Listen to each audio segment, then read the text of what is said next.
हमार गाना भैया टुन टुन यादव गा देले। टुन टुन यादव गाना गा देले। गाना की छोटी चुकी पुड़िया में गजबावे कम मुडबा गरम आग लागता चिलम में। अभी बताई कि कौन खराब गाना बना? नहीं, बहुत खूबसूरत गाना। ये गाना हमार ब्लॉक हो गई, तब यही से जान जाए कि भोजपुरी में अब वो छोटा सिंगर आगे बढ़ता न बहुत लोग दबावे के चाहता।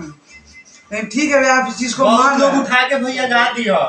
बहुत लोग हमार गाना भैया टुन टुन यादव गा देले।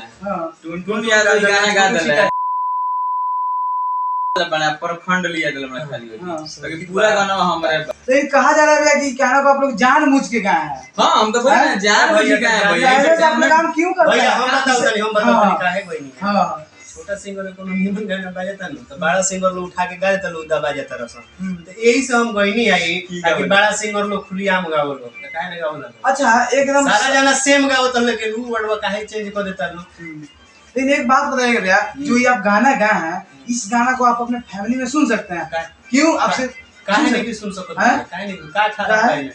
आ देखिए पूरा फैमिली के बात करत नहीं तो सबके एगो जगह में बा भैया। हैं दवाइयों बेचाला मेडिकल में हम लोग कुछ और बेचाला नाम ना ले हम, लेकिन ओरा का जरूरत बा सुन रो खरीदे।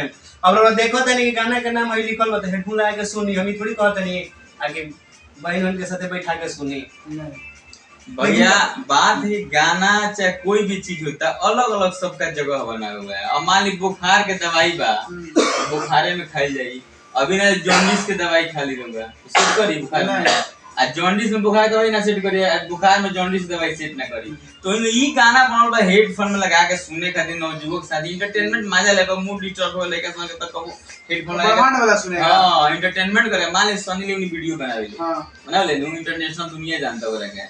तो सनी लियोनी के वीडियो थोड़े बनाल तो घर में एलसीडी पे चला के परिवार के संग देखे खाती वो अलग रात में शूट के अपन देख के मजा ले। ठीक है, उसका भैया अलग है। लेकिन आपके इंडस्ट्री में एक से एक मिनट उनका नाम जानते नहीं? आपकी इंडस्ट्री में एक से ऐसे सिंगर हैं जो एक से एक साफ सुथरा गाना भी ला रहा है, तो उनका गाना क्यों चल रहा है? और अलग अलग सबका फ्लेवर है भैया, अलग अलग सोच। अब देखिए हमार राइटिंग एगो अलग बा, हम के माने सारा लोग गावेला एथी रंगदारी गाना, हम अपना लाइफ में आया तो रंगदारी लिखला ही नहीं। जितना हमारा गाना हिट बा शुरुआत से सारा आइटम सॉन्ग हिट बा, अब बिरवा गीत हिट बा। पहले हमारा गाना हिट बा लाइफ के सबसे बड़ा गीत समियाना के चौक देम ढोड़ी में गोप सामान ने के कार्य की चौक को बताड़ी, वही में रह गाना की घरे आजा बोला मुंह उठलाली बोलावता, वही में रह गाना की चोली में चिऊटी काटता, वही में गाना रह के सैया जी यादी रिमोट वाला चोली, वही में गाना रह के लांगा में लागल एसी रे चोली में गर्मी बेसी रे।